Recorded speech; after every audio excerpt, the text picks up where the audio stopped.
Well, there we have it. The transfer window is now officially over.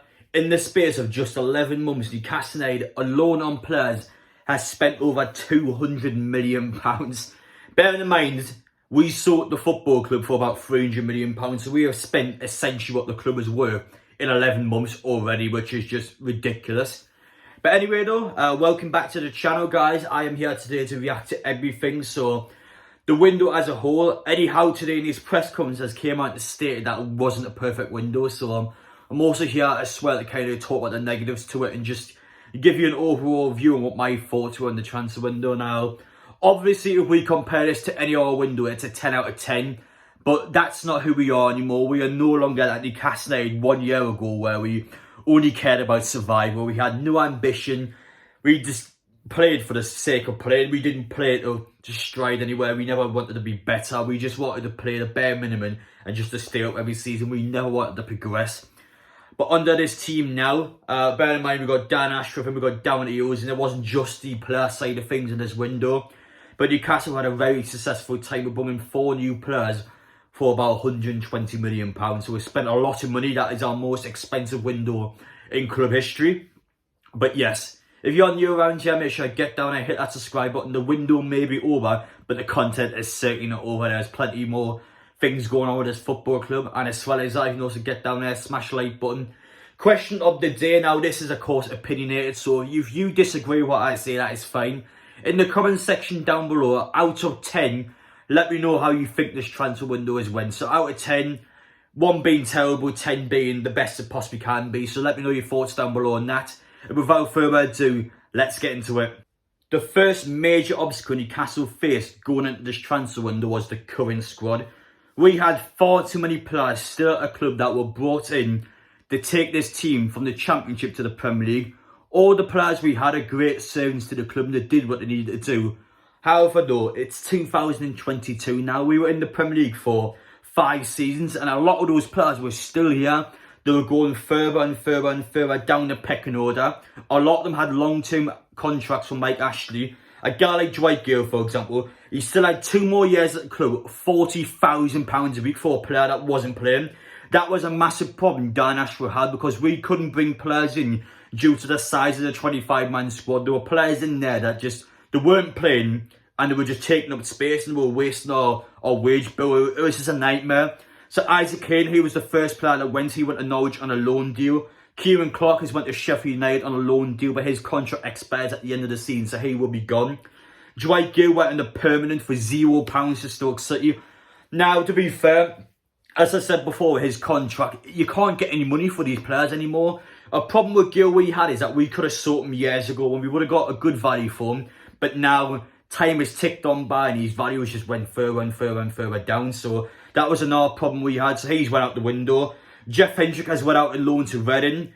We got Fernandes. He's went out on a permanent move to Elche. He was a player I actually really liked, but it was a player that just didn't fit in the Newcastle squad. Graham Jones, of course, when he was in charge, he actually axed Fernandes from the team. So yeah, ever since that happened, I always felt like he was in borrowed time. Martin de Braga was probably the worst deal for us in a sense, but this was a case where Martin de Braga himself wanted to leave the club. The player didn't want to be second choice. He wanted to go to Manchester United where he was also going to be second choice there. So the player wanted to move out. There's only so much Newcastle can do. We've loaned them out for £2 million and the man who wants to buy them, they've got to pay a further £6 million. So I still think Newcastle have got a good amount of money for that. I still think that's okay for us. The bear in mind, de Braga's hitting about 33 now, so he's getting a bit older. So yeah, I don't think that is terrible for Newcastle. Matty Longstaff went out on loan, and that's about it. We've loaned the majority of our players out now, and pretty much all of them are out of the club completely. 1 or 2 of them might come back, but I don't think any of those players, apart from Matty Longstaff, will play for the shirt again. I think all of them are gone now. And now it's time for the exciting part. Let's talk about the players Newcastle have brought into this football club. £120 million was spent over the course of the summer. 4 new players, well actually 3 new players and 1 player that played here last season. And that individual first was Matt Targett. So we had a clause in his contract when he was loaned out to Newcastle in January where we could pay £15 million whenever he wanted and he would be a permanent Newcastle United player. So at first Newcastle actually took their time doing this. They actually looked at Renan Lodi as well from Atletico Madrid and they kind of look at your alternatives out there to see if buying Matt Targett was the best move for the club. And eventually they decided it was the correct thing to do. They bought him on a permanent deal. And for me, I think for £15 million, it's very good value. I know some people disagree. I've seen some people call him a B-Tech Paul Dummett. No, he's not a B-Tech Paul Dummett, let's be real. Matt Targett is a very good left-back. I think he's great to have on the team. Yes, I don't think he's ever going to play for England with all due respect to him. But I do rate him a lot. I think he's great. I think he's somebody that, over the next 3-4 years, is somebody that will play a great part at left-back. And yeah, he's my first choice left-back, so 100% agree with that one. Now, our second signing, £12 million, Nick Pope from Burnley. Now, in hindsight, this is such an obvious sign. Like, I did the prediction video where I thought we were going to get Dean Henderson at first. But I was thinking, why would we loan Dean Henderson out where Nick Pope and just get him on a permanent deal? Like, that was such an obvious sign for some reason. I never thought about it. Yeah, he was a no-brainer. £12 million from a team that's just been relegated. Nick Pope has to leave the football club if he wants to play for England this December. So it was just a genius move from Newcastle going for him. So that for me was Dan Ashworth written all over that one. It was such an obvious sign. It was really smart. We thought about that one. And Burnley were in no position to bargain. They had to let him go. I think Newcastle got a steal for that much. He's been incredible so far. Easy one for me. He's now our first choice goalkeeper. I've got no complaints to that one. I think it's a phenomenal sign. Now our third one, the most unexpected sign. I don't think any Newcastle fan at the start of the window would have said we would have got Botman in. Especially how things transpired in January where we wanted to buy him for this amount of money. Then Leo started moving the goalpost. And then they continued to move the goalpost. And Newcastle had enough and went for Diego Carlos instead. And it was a case where Newcastle they were just fed up. And then AC Milan wanted to buy Botman. And you're thinking, oh, well, you know, 7 Champions League winners. Paolo Maldini's giving you a phone call saying, oh, we wanted AC Milan. What chance did Newcastle got? But despite that, we've managed to convince them to come to Newcastle. And yeah, £30 million of him. Lovely jubbly, that would do me. I think it's a great signing, Botman. And of course, I'm wearing the Botman shirt now, number 4 on the back. And I'm very proud to get that on the back of my shirt. I think he's a great player. And he's a long-term player. He's 21. He's the exact same age as me. Yes, that's correct. Both of us were born in the year 2000. And yeah, we look quite different to each other, is one way of putting it. But yes, Botman, I think he's been great. £30 million. And he has a long life ahead of him at this club. So, for me, very, very good, that one. And finally, last but not least, we've got Alexander Isak, a £62 million striker. Our club record signing somebody that Newcastle got done in about 24 hours. We originally wanted about the start of the window, and then for quite a while we just went away. And now this is where it starts to get towards our problems now, because between the signing of Botman to Isak, we had about 2 months where nothing happened. Eddie Howe stated in an earlier press conference that he wanted all the players in for pre-season, so he could have got them all playing in Austria, all of them playing in Portugal.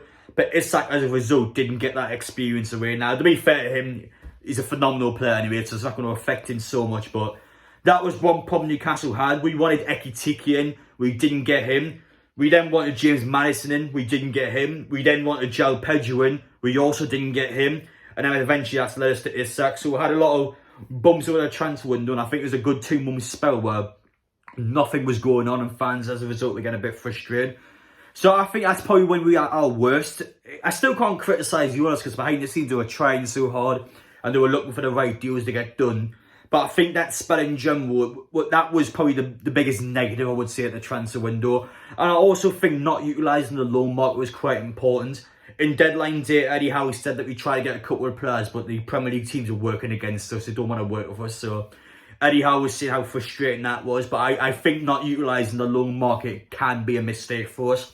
It just depends on whether Bruno, Wilson, St. Max, and those sort of players get injured. If they get injured, I think it's a massive mistake and we're going to get screwed essentially. But if those players stay fit, we've always got the players available there. It's not actually a concern. That one's just in hindsight. It might affect us or it might not affect us. We can't really tell at the minute. But yeah, I think not getting a lone player in, I would class as a missed opportunity personally. That's what I'm going to say about that. But for my final thoughts on the transfer window, out of 10, what would I honestly give it? When I look back at what the owners have done, when I look back at all the effort's been put in with Dan Ashworth down here, with all the players coming in, for me, I'm going to give it a 9 out of 10. I think it was nearly...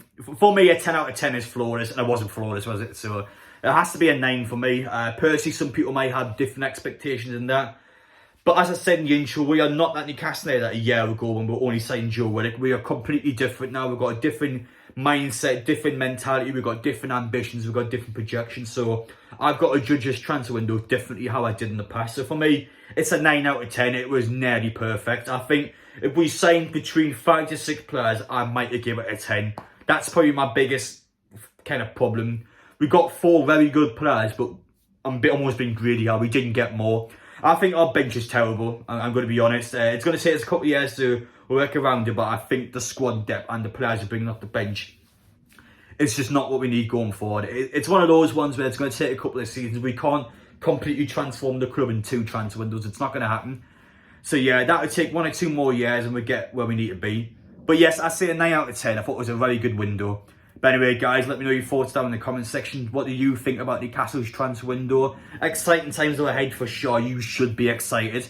But anyway, though, that's it from me. Thank you for watching. And yes, I will see you all in the next one.